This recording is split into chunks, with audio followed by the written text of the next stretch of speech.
What? What? What the hell is this? Harumph. I didn't get a harumph out of that guy. Give the governor harumph. Harumph! You watch your ass. I see you shiver with anticipation. Let the show begin. Hey everybody, this is David Heretic coming at you with another edition of Reactions, Reviews, and Rants. And tonight, alright, we're coming back to Boxx. Yes, indeed. Boxx fans, feeling you. Come on now. Here we go. Before we go any further, for those of you who are feeling inclined to doing all the clicks and the likes and the bibbity-boobity bop, do me a favor, before you do all that stuff, please watch the whole video first, okay? Give me a chance to actually earn those clicks and likes. Now, after the video's done, if you still feel like doing all those clicks and likes, then by all means, feel free to click away. This comes as a request from Bug and Home Gnome.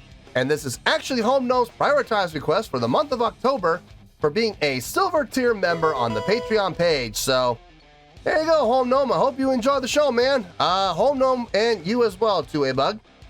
So they both want to see me react to this song by Boxx called Loud Twin Stars. Now, have I heard the song before? No, I have not. To the best of my knowledge, this does not resonate with me in any way, shape, or form. However, there's always a possibility I may have heard this song in passing and I just don't realize it. So as always, if I start listening to the song and I suddenly go, wait a second, hang on, I recognize this song, I'll let you know. That's the truth. You know me, I'm gonna be honest with you guys. Home Gnome doesn't normally do this, but for this one song he asked me to do this and I told him I would do it for this one, so he gave me an intro, so here we go.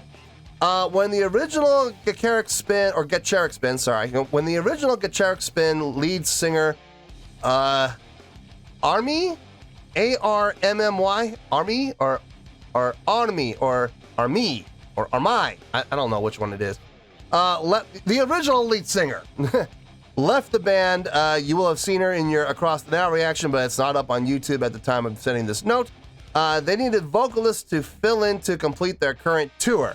Okay, so this is based off of a necessity from an exit of the lead singer from Heretic Spin. Okay, cool. One of those vocalists who volunteered was, hope I pronounced this name right, I feel bad saying this, Fuki, is that right? Who you know from Unlucky Morpheus and Lightbringer. They enjoyed working together so much they decided to form the side project Boxx.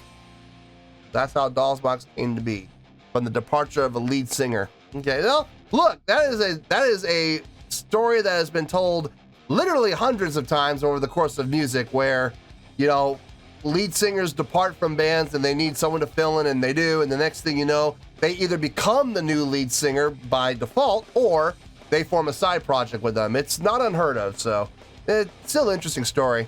This was posted by the Killer XV2, okay, and the video has 60,000 views. It'll get you there. Other than that, there's really nothing else left to say. Link to the original video will be down below in the video description for your viewing pleasure at your leisure. Let's get started. What do you say? Are you ready? Are you ready? Because here we go. All right, here we go. Killer XV2. Yeah, okay. Boxx, Loud Twin Stars, High Spec, High Return 2018. Cool. All right, let's do this. All right, boy, let's do this.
the more I listen to DOSBox, the more I like them.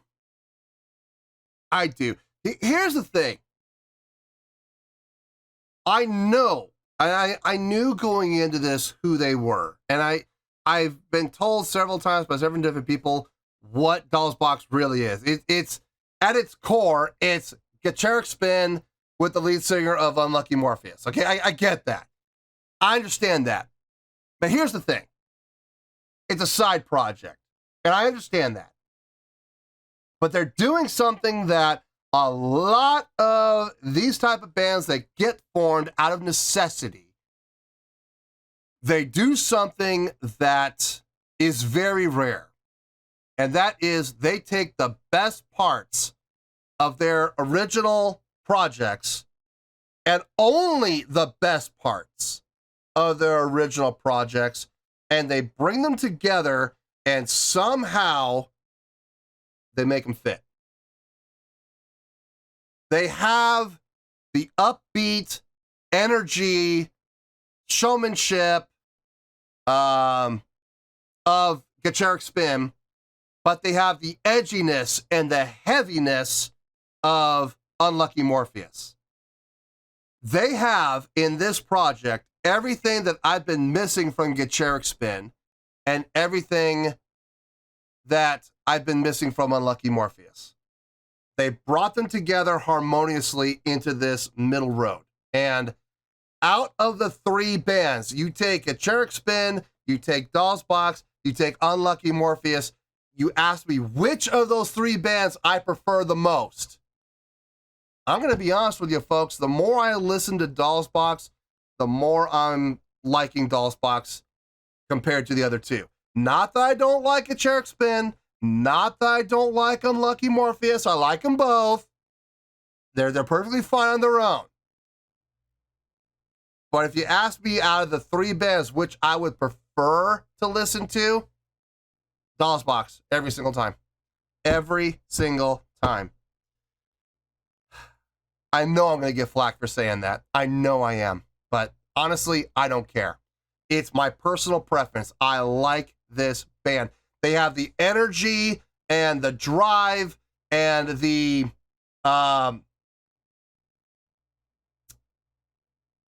stage energy and everything like that of Heretic Spin, but they have it mixed with the heaviness and the edginess and a little bit of the darkness of Unlucky Morpheus. Some of those things I really wish Heretic Spin had, and some of those things I really wish Unlucky Morpheus had. We're getting it here with DOSBox. The more I listen to them, the more I like them. And I hate to say it because I know it's going to piss off a lot of people. The more I like them than Heretic Spin, and the more I like them than Unlucky Morpheus. I'm sorry, but it's like you're bringing the best of both worlds into this. It really is amazing. The only thing that could possibly make this better is if they brought Jill in. God, if they brought Jill in from Unlucky Morpheus into this setting, oh dear God, nothing, and I mean nothing, could stop them. I guarantee you they would be taken to a whole new level, and they would be up there on popularity. Like, they would be, from a popularity standpoint, they would be right up there with Baby Metal. I guarantee it.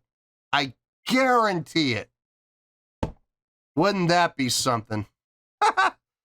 Heaven help us if that ever does happen, man. Good Lord. Could you imagine? Could you imagine what would happen? Dear Lord. Anyway, let's keep going here.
I loved that.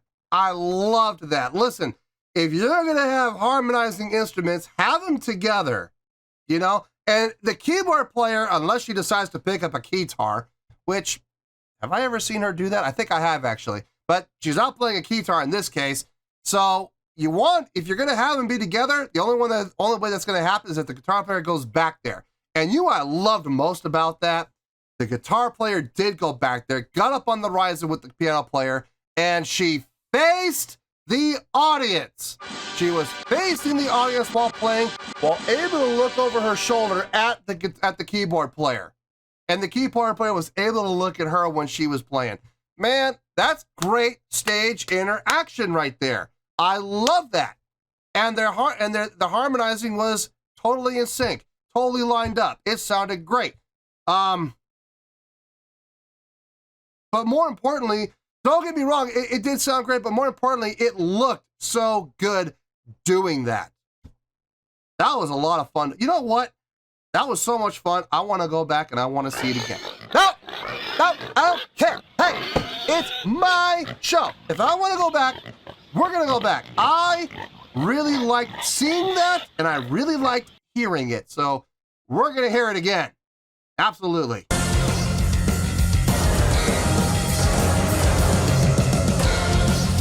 Great support, too. Spotlight on them.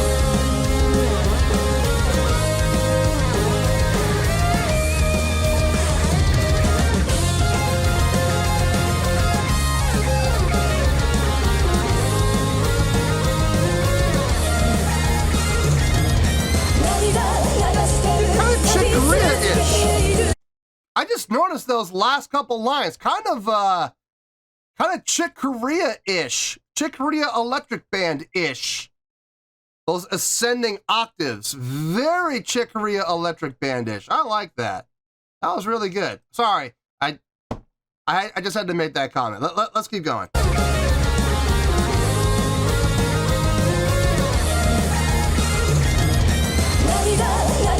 Chick Corea.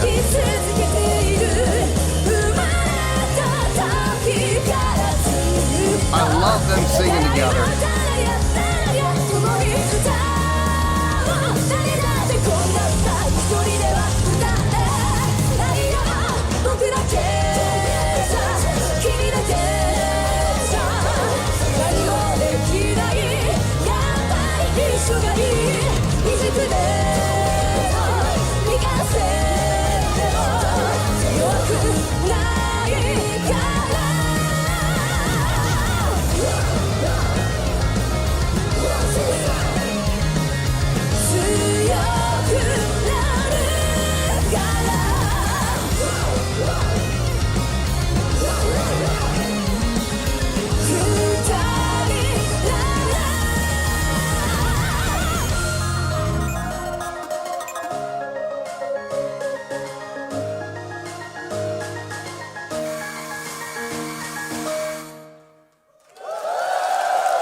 Yeah.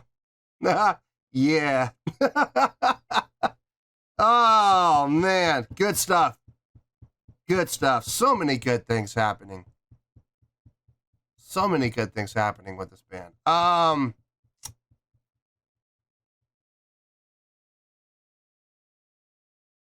There's something I was there was something I was supposed to talk about. I said in one, I don't even remember if it was the Dolls Box reaction or I think it was actually Burgacheric Spin reaction. There was something I was going to talk about, and I got distracted and I totally forgot to talk about it. I'm going to talk about it now. So yes, this is the perfect time for me to bring it up. Let me get my thoughts together. I'll see you in the review and we'll talk about it. Well, there you go, folks. That was Dolls Box with Loud Twin Stars. This was a request from 2A Bug and Home Gnome. And this was actually Home Gnome's prioritized request for the month of October for being a Silver Tier member on the Patreon page. So, there you go, Home Gnome. Hope you enjoyed the show, and you as well, 2A Bug.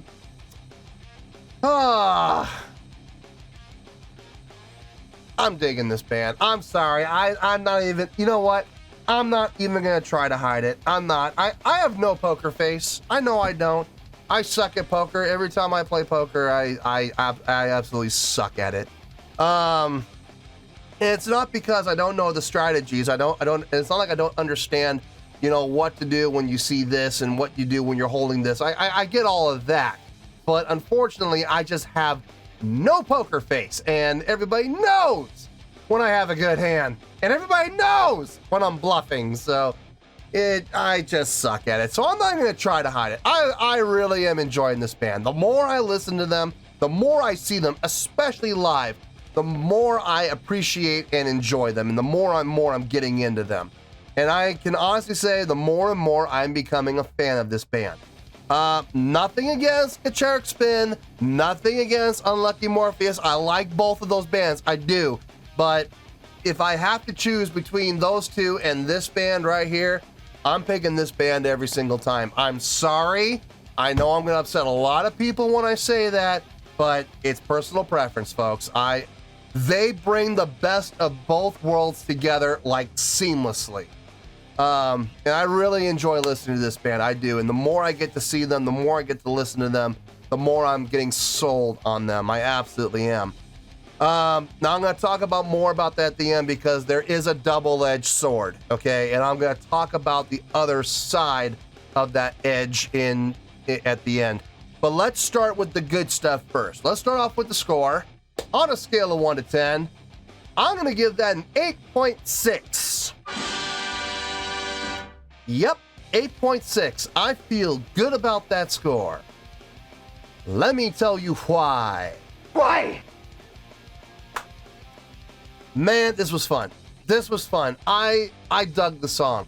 It had everything I look for in a tune. It had a nice, energetic drive. It had a great feel. It had a great push. It had a great groove. I believe we were in F sharp. I believe that's what I heard. One of my favorite keys. Not my absolute favorite, but it's one of my favorites. Probably, I think, who said it? Paul Gilbert. I just did a reaction not too long ago. Paul Gilbert, I think, said it best. F sharp's like the meanest key to be in. I agree with that. There's a certain meanness to F sharp, man. I've been looking for a way to describe the key of F sharp minor forever. And Paul Gilbert, I think, absolutely nailed it. It's one of the meanest keys out there, man. It is. I loved that. I just dug everything about the song, in all honesty. It all made sense. It's all justified. The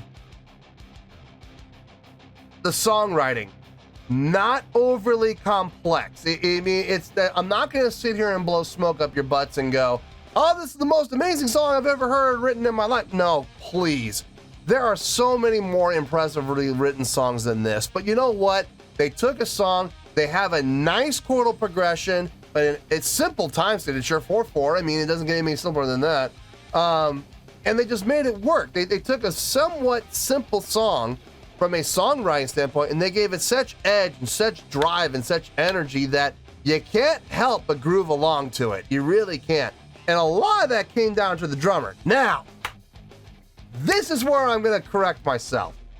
I did a reaction, I believe it was to get Heretic Spin, and she was on the drum, the girl with the blue hair and the glasses, and she was on the drums. And I made a comment that I was going to talk about her during the course of the review, and I somehow skipped over her. And I felt really bad. It's been months since I did that. And I've had people ask me, you know, what were you going to talk about her? And I'm like, crap, I forgot. You suck! Well, I'm going to make it up right now. I dig her drumming. I really do. I know she's not the drummer for Heretic Spin anymore. I know she's not. She's taken over more of a lead vocalist / guitar playing stance. And I'm glad for her. And don't get me wrong, I'm happy for her. She's got great vocals, so I do believe she belongs up at the front. But man, I love her drumming. You know who she reminds me? This is what I was going to talk about. You know who she reminds me of with her drumming style? She reminds me a lot of the late, great Eric Carr. She really does. Very similar styles in drumming and the attack and hand positioning, arm movement and arm motion and speed.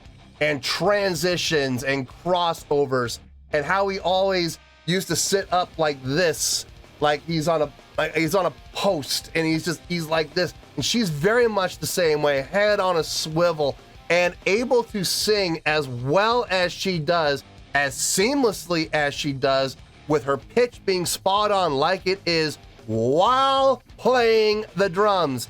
Quite often, vocal rhythmic patterns do not line up rhythmically with what's happening with the sticks. You have to be able to disconnect and cut yourself in half and have the vocals sing independently of what the rest of the body is doing. Ladies and gentlemen, that is not easy to do. You speak to any drummer out there and they will tell you it's not an easy thing to do, to be able to sing rhythmically against what your body is doing rhythmically. That is not easy to do in any way, shape, or form. And she makes it look easy. She makes it look effortless, which tells me she's very, very talented. And she really does remind me of Eric Carr, especially when she gets aggressive. When she gets aggressive with her drumming, she'll do this. And she'll lean forward. And what you can't see is her back is like this. And she literally keeps a straight line when she leans forward while keeping her head up, just like Eric Carr would do. I have a lot of respect for Eric Carr as a drummer, as a rock drummer. And she definitely reminds me of him. And in case you're wondering, that's one of the highest compliments I could give anyone, because Kiss is being one of my favorite bands. And out of all of the drummers from Kiss, Eric Carr was my absolute favorite. No disrespect to Peter Criss, no disrespect to Eric Singer, but man, Eric Carr, out of all the drummers of Kiss, was my favorite one. The real shame he was taken from us as young as he was. Man, cancer sucks, doesn't it? Anyway, so there it is. That's what I meant to talk about with her in that reaction. I forgot to talk about her. So there it is. That's what I wanted to say. I loved the guitar / keyboard solo. Really loved seeing that. Not only did they play it well together with some great harmonies and some very clean lines, I love the fact that the guitar player went over to the keyboard, who I believe that's Orion keyboards, and rocked out with her and did it right by facing the audience while she did it. I cannot tell you how many other guitar players in that exact same situation would have probably walked over to the keyboardist and had their back to the crowd the whole time. She was very intelligent, being able to face the crowd while being able to look over her shoulder at the keyboardist, and the keyboardist looking over at her at the same time. And they had those couple of moments where their eyes connected and they experienced that moment together of, we're doing this. You know what I mean? That's a cool thing to see. And from the audience perspective, that is a super cool thing to see. So that was great. And it sounded fantastic to boot. When the lead vocalist, Fuki, went over to the drummer and had her time to interact with the drummer, saw some great interaction there as well with their harmonies. I am so glad that they do not use track. I mean, they could. Look, they could very easily use track. Most other bands do. It's a safe way to go. But I love it when bands are organic and their vocals are all done live by members of the band on the stage with live hot mics.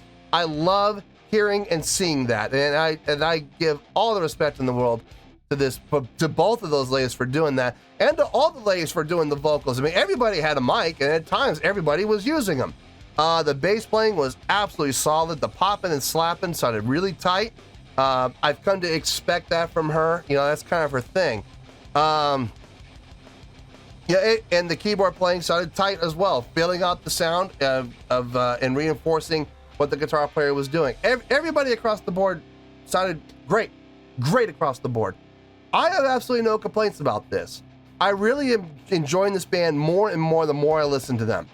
They really do bring the positive, all the good things from Guitar Spin and all the good things from Unlucky Morpheus, and they bring them together to form this cohesive sound.